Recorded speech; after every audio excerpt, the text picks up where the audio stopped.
मेरे सभी पूर्वजों को मेरा सादर प्रणाम। ओम श्री गणेश देवताय नमः। ओम श्री कुल देवताय नमः। ओम श्री गुरु देवताय नमः। ओम सर्वश्री इष्ट देवताय नमः। शिव शरण दोस्तों, मैं हूं कड़प्पा। फिर से आपके सामने हाजिर हूँ। मेरे धर्म कर्म चरण में आप सभी का स्वागत है दोस्तों। दोस्तों, पंचांग आज का अभी आपके सामने प्रस्तुत करने जा रहा हूँ। दोस्तों, आज तारीख 11 फरवरी 2025, शैलवंश शक 1946, संवत्सर कुर्दी, अयन उत्तर, ऋतु शिशिर, मास माघ, पक्ष शुक्ल, तिथि दोस्तों आज की चतुर्दशी तिथि है। शाम 6:56 के बाद पूर्णिमा तिथि शुरू होगी। वार मंगलवार है दोस्तों। नक्षत्र दोस्तों पुष्य नक्षत्र है। शाम 6:34 के बाद आश्लेषा नक्षत्र शुरू होगा। योग दोस्तों आयुष्मा योग है। सुबह 9:06 के बाद सौभाग्य योग शुरू होगा। करण दोस्तों वनिष्करण है। शाम 6:56 के बाद विष्टिकरण शुरू होगा। और कल सुबह 7:06 के बाद भवकरण शुरू होगा। प्रमुख ग्रहों की राशि स्थिति पहा। सुबह 5:30 बजे कुछ इस तरह होगी। सूरज जो है मकर राशि में होगा, चांद कर्क राशि में, गुरु वृषभ राशि में, शनिदेव अपने कुंभ राशि में होंगे। मुंबई विभाग में सूरज का आगमन और निगमन कुछ इस तरह होगा। आगमन जो है वो सुबह 7:10 पर होगा। और निगमन जो है वो शाम 6:36 पर होगा। दोस्तों, इसी पंचांग के आधार पर अब हम आज की पूजा के लिए लगने वाला संकल्प छोड़ने जा रहे हैं। तब आप आपके दाहिने हाथ के हथेली पर थोड़ा सा जल, थोड़ा अक्षर, एक फूल या फूल की पंखुड़ी ले दोस्तों, और ये संकल्प बोलना शुरू कर दें। हर ओम शिव शिव शंभो रात्रे प्रवर्तमान सत ब्रह्म दिति पराते श्वेतवराह कल्पे वैवस्वत मनवंतरे कलियुगे प्रथम पादे जम्बूद्वीपे भरतवर्ष भरतखंडे मेरो दक्षिण दिग्भागे महाराष्ट्र देश व्यावहारिक चंद्रवान शालिवान शक 1946 प्रभादि षष्ठी संवत्सराणां में क्रोधी नाम संवत्सरे उत्तरायणे शिष्य ऋतु माघ मासे शुक्ल पक्षे भौमवासरे पुष्य नक्षत्रे आयुष्मा योगे वनिष्करणितायां त्रयोदशी शुभ तिथौ वीर गोत्र में उत्पन्न मय कड़प्पा मौ पात्र दुरित क्षय द्वारा श्री पार्वती परमेश्वर प्रीत्यर्थ विधिवत पंचोपचार एवं षोडशोपचार इष्टलिंग पूजा एवं नित्य देव पूजा करिष्ये। दोस्तों, यहीं पर ये संकल्प खत्म हो चुका है। अब आपके दाहिने हाथ के हथेली पर जो संकल्प पानी है वो सामने वाली थाली में छोड़ दो दोस्तों। दोस्तों, इस समय के बाद भी, मतलब इस समय की काल मर्यादा 9:06 तक है। इस समय के बाद भी अगर आपको किसी धार्मिक विधि की संपन्नता के लिए संकल्प छोड़ना है तो कृपा करके आप ऊपर के बदले हुए पंचांग का सहारा लेकर नया संकल्प तैयार करें। और उस संकल्प में आप जो करने जा रहे धार्मिक विधि उसका उल्लेख अवश्य करें। तब जाकर आपकी धार्मिक सेवा संबंधित देवताओं तक पहुंचेगी और उनका आशीर्वाद आप तक पहुंच जाएगा। आपका जीवन और भी सुलभ बन जाएगा दोस्तों। मुहूर्त विभाग में देखते हैं अभी। इसमें धार्मिक विधि और उनके मुहूर्त काल कुछ इस प्रकार दिए गए हैं। सबसे पहले सगाई के लिए मुहूर्त दिया गया है तारीख 13, 16, 17, 20 और 21। गोद भराई के लिए मुहूर्त दिया गया है तारीख 11 और 16। नामकरण करने के लिए मुहूर्त दिया गया है तारीख 17 और 25। मुंडन करने के लिए मुहूर्त दिया गया है तारीख 16, 17। गृह प्रवेश करने के लिए मुहूर्त दिया गया है तारीख 15, 17 और 21। मुहूर्त के दूसरे भाग में देखते हैं दोस्तों।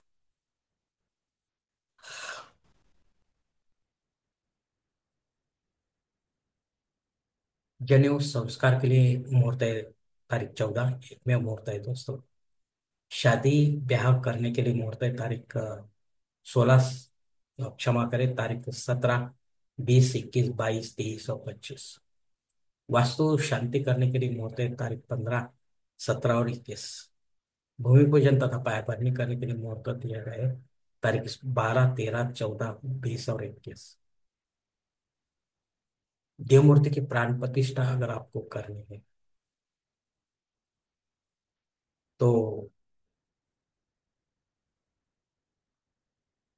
आप आराम से कर सकते हैं।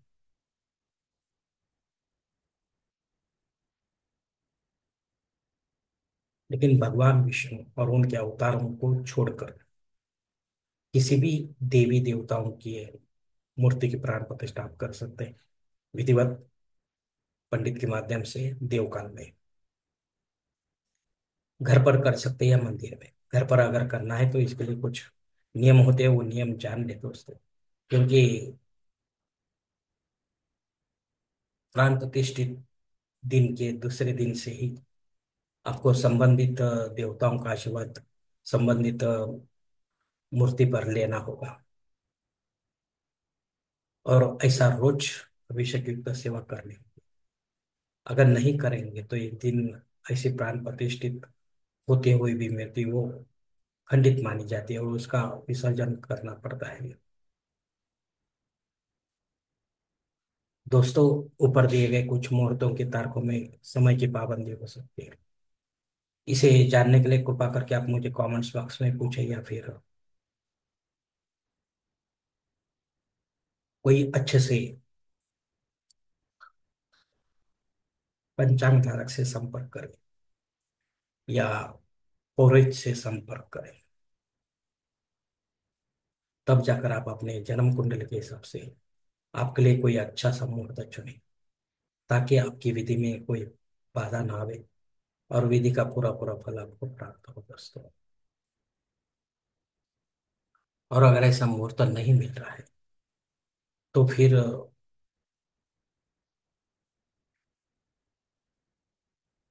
आप खुद होगी या फिर पंडित के माध्यम से नया कोई मुहूर्त निर्माण करने की कोशिश ना करो।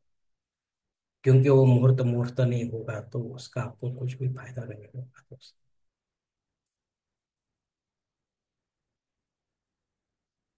और विधि का पूरा पूरा फायदा आपको नहीं मिलेगा और विधि में कुछ ना कुछ बाधा आएगी।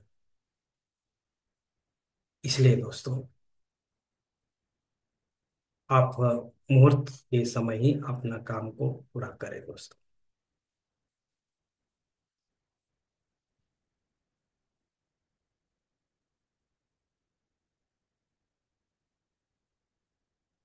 दोस्तों, पंचांग में दी गई और कुछ महत्वपूर्ण जो जानकारी वो अब हम देखते हैं। पंचांग शुद्धि नहीं है दोस्तों।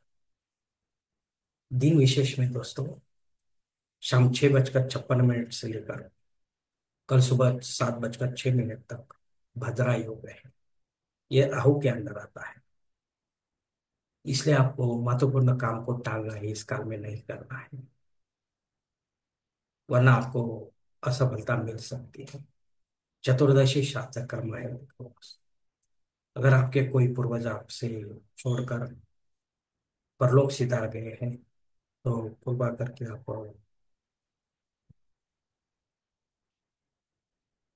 पंडित के माध्यम से विधिवत अपराह्न काल में पितरों का श्राद्ध कर्म करें दोस्तों पंडित के माध्यम से। और तब जाकर आपकी ये पितर सेवा आपके पितरों तक पहुंचेगी। उनका आशीर्वाद आप तक पहुंच जाएगा, आपका जीवन और भी सुंदर बन जाएगा।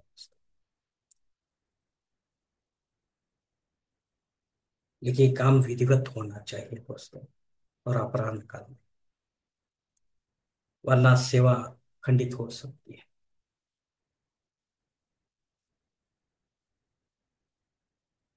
अग्नि धरती पर हाजिर नहीं है। इसलिए आप जो रेगुलर है वही आप होम यज्ञ कर्मकांड कर सकते हैं, नया कोई नहीं कर सकते। राहु काल दोस्तों शाम 4:30 से लेकर 6 बजे तक है।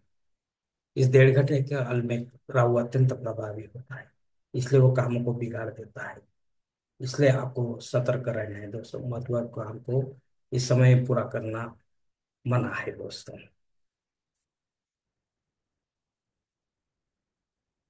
दोस्तों, प्रमुख गोचर वक्री ग्रह में मंगल फिलहाल 6 दिसंबर से 24 फरवरी तक वक्री है। इसके बाद वो पहले जैसा मार्ग हो जाएगा।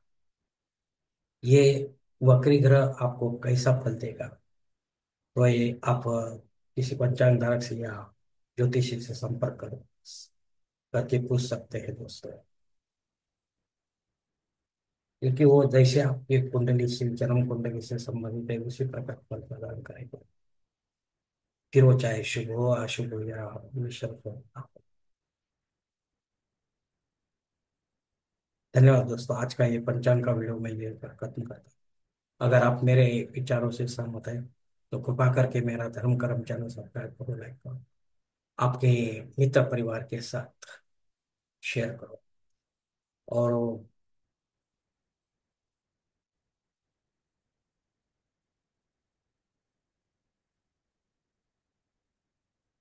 कमेंट्स बॉक्स में आप अपना राय जरूर दे दोस्तों। और मेरा अगला वीडियो आप तक पहुंचने के लिए बेल बटन को अवश्य दबाएं। धन्यवाद दोस्तों। हमारी अगली मुलाकात होने तक आप खुश रहें, आनंदित रहें और प्रसन्न रहें। शुभ कल्याण। हरिओम। शिव शंभो महादेव।